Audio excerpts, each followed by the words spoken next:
bibliothèque. Normalement, il devait se trouver entre Sade et comment ça s'appelle, et Tristan et Iseult. C'était un classement bizarre. Et je ne l'avais pas retrouvé. Donc, je n'ai pas poussé la recherche plus loin de peur de trouver d'autres ouvrages licencieux. Et donc, je ne peux pas vous dire. Je me souviens de l'histoire. Je ne me souviens pas du nom de l'auteur. Par contre, l'histoire. De l'œuvre de la Claude. Voilà. Oui, bien. Ça fait rien. Alors, Par contre, l'histoire, je m'en souviens bien. alors, ça parle de quoi? Alors, je voudrais d'abord quand même vous dire, parce que je vais finir par passer pour je ne sais pas trop quoi, que j'ai choisi ce livre tout simplement parce que c'est le seul livre épistolaire que je connaisse. Oui. Alors, je vous demande de prendre ça comme excuse. Non, mais Je non, ne cherche pas. Il est étudié en première en ce moment. Hein. Il est au programme des terminales.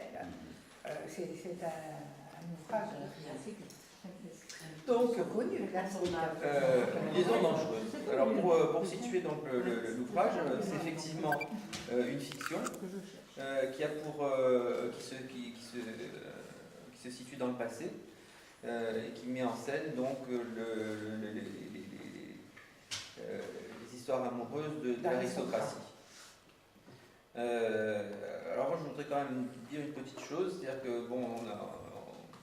c'est effectivement un roman, c'est effectivement dans le passé, mais par leur comportement, on peut dire que les individus se comportent de manière moderne, et je vais même encore plus loin, ils se comportent de manière tellement moderne qu'en fait ils sont encore le futur pour nous.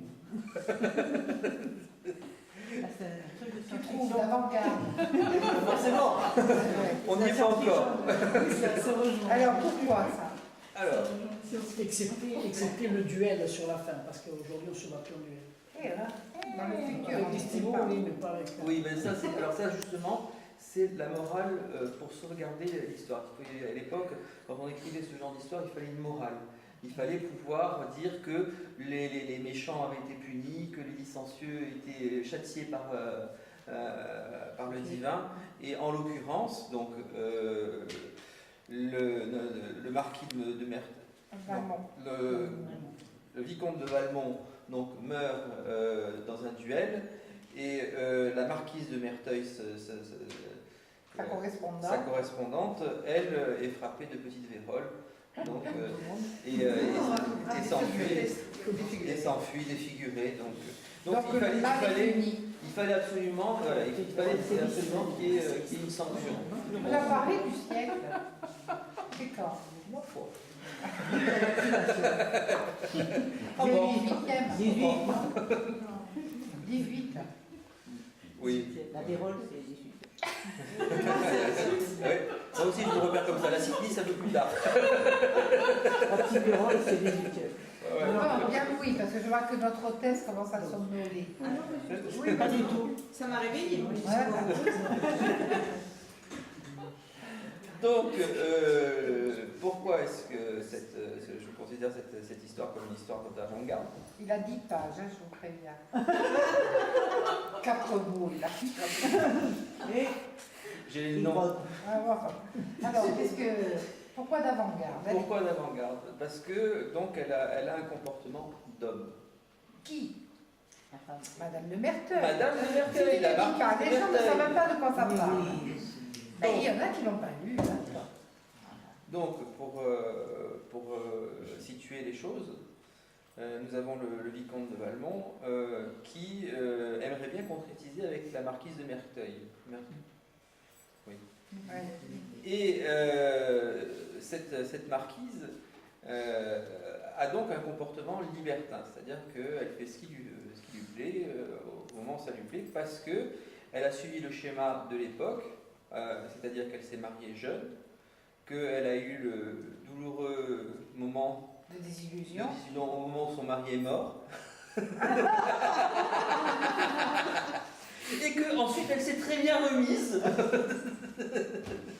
Et que sa vie est une longue fête. Et comme le service militaire, si tu mariais jeune. Une fois que tu étais libéré de tes engagements, tu pouvais faire ce que tu voulais. Et donc, cette marquise se fixe comme objectif de se comporter en homme. C'est-à-dire que, mais à la différence des hommes, c'est que si elle fait ce qu'elle veut, elle ne peut pas laisser paraître ce qu'elle est. C'est-à-dire qu'il faut qu'elle ait constamment une position respectable. Et donc, alors que le vicomte de Valmont, lui, s'exhibe avec ses maîtresses, se fait voir avec ses conquêtes, elle doit absolument conserver la plus grande discrétion. Mais donc elle se comporte exactement donc, comme le vicomte de Valmont. Donc pour la petite histoire, le vicomte donc aimerait bien concrétiser avec la marquise, mais bon, la marquise étant ayant suffisamment de disponibilité autour d'elle, n'a pas forcément besoin du vicomte pour lui réchauffer ses longues nuits d'hiver. Oh, tu tournes bien les phrases, là. Oui. Tout d'un coup, il y a des envolées lyriques. Et donc, elle lui demande un service. Et lui, il dit, je veux bien te rendre ce service à condition que crac. Bon. C'est mieux comme ça. Quel service lui demande-t-elle? Eh bien, il faut qu'il dévoie Cécile de Volanges, Une jeune fille pure et sans tache. Voilà, qui montre qu'il est capable de la séduire. Voilà. Non, qu'il va pas se capituler. l'amène au plus bas du possible. Voilà, qu'il la séduise et qu'il l'abandonne, qu'elle soit. Voilà, et si possible enceinte. Ouais. Donc, et elle se lie donc d'amitié avec cette Cécile de Volanges pour lui permettre d'introduire le vicomte de Valmont, qui va donc pouvoir œuvrer.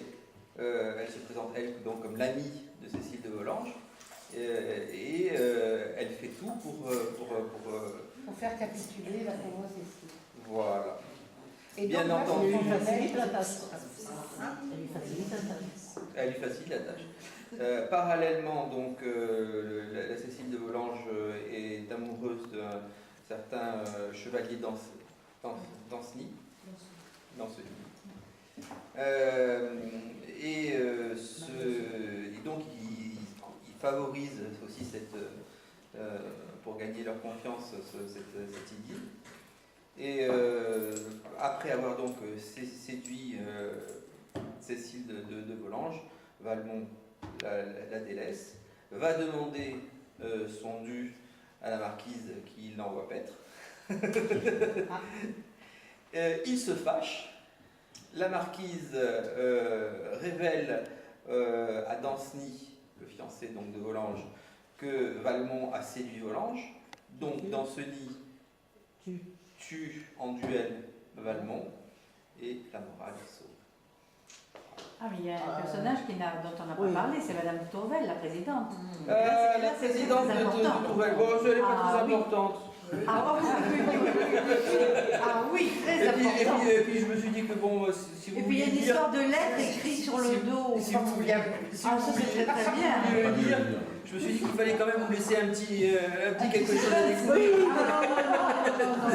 Non, parce que chaque. Non, ça va pas du tout ça. C'est boiteux.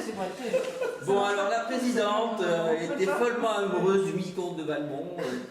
Et malheureusement, la marquise de Merteuil voulait absolument que le vicomte de Valmont se débarrasse de la présidente de Tourvel. Et par un odieux stratagème, elle parvint à ses fins, ce qui, la rendant tellement triste, la poussa à rentrer, je crois, au couvent, ou à se suicider. Non, alors là, c'est